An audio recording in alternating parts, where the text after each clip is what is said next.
And while most voters in Tolleson tell me they're excited to be out and voting today and making their voice heard, some say they are concerned. And perhaps the best thing our community members can do to support our first responders is to smile, wave, and thank them for their service. For most of us, making our dollars stretch at the grocery store is a little bit harder these days. Beachgoers will be able to access the OB Pier all the way up to and including the bait shop and the cafe, but the rest of the pier will be off limits until further repairs are made. With losses of jobs and income, one group decided something needed to be done in the community of City Heights to be able to help people with basic food needs. Now, despite the legal challenges that remain, the Department of Homeland Security still has a stated goal of completing 500 miles of border wall by the end of 2020. He's not taking money from Monsanto. He's not taking money from ExxonMobil. He's not taking money from, you name it, not taking money from Big Pharma. The University of California and the World Trade Center San Diego did a study a couple of years ago, and they said some $26 billion of goods was exported out of California into Mexico, and that also in turn supported around 500,000 jobs as well. Here in the San Diego sector, they have a primary border fence as well as a secondary border fence, creating an enforcement zone, which gives agents more time to respond to unlawful entries. Prop 6 was the attempt of the people to put Sacramento in check. It did not happen at the ballot in November. Why do you think the yes vote didn't prevail? Because people didn't know what they were voting on.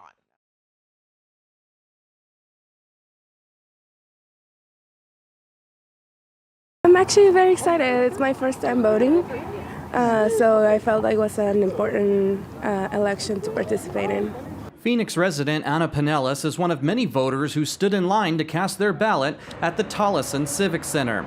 Election volunteers said some voters waited here for 30 minutes, but as election day went on, that wait time went up to 2 hours.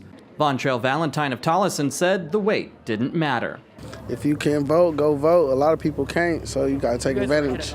And while most voters in Tolleson tell me they're excited to be out and voting today and making their voice heard, some say they are concerned.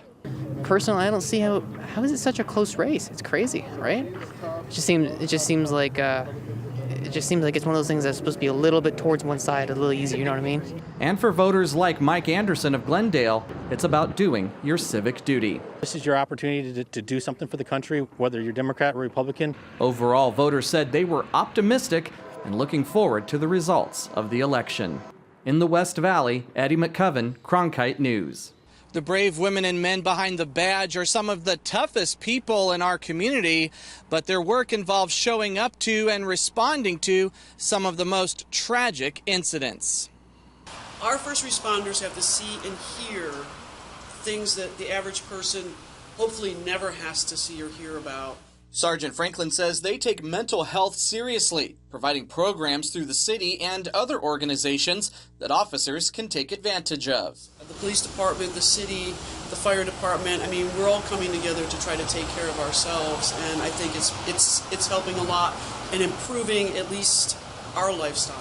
According to a recent U.S. Department of Health report, about 30% of first responders report dealing with depression and PTSD, compared to only 20% of the general population.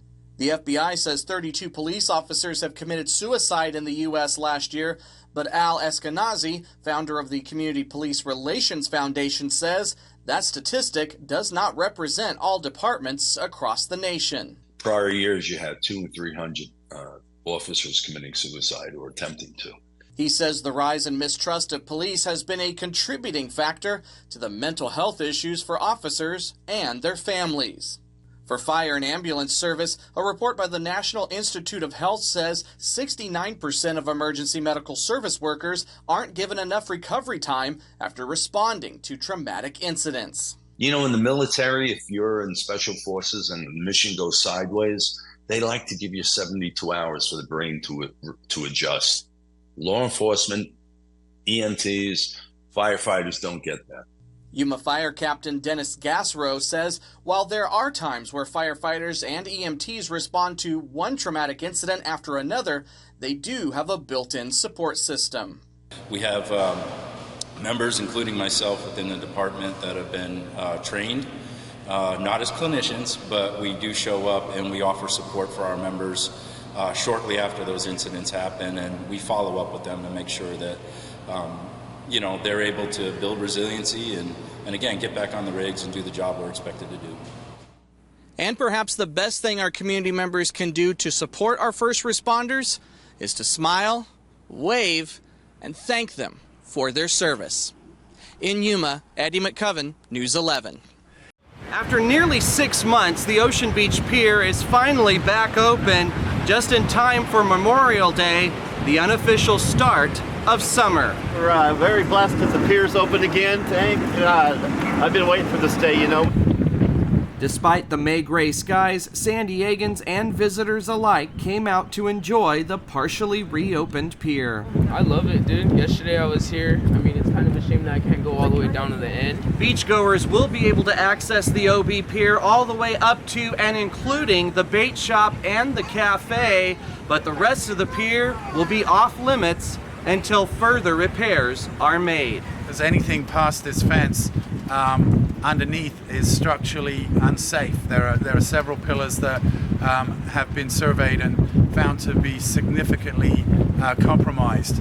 So if we don't do anything, even though it's open now with the railings and it's safe, if we don't do anything to the structural part in the short term, it's very likely that another big storm would come in and this winter or the next and cause the pier to be shut down permanently.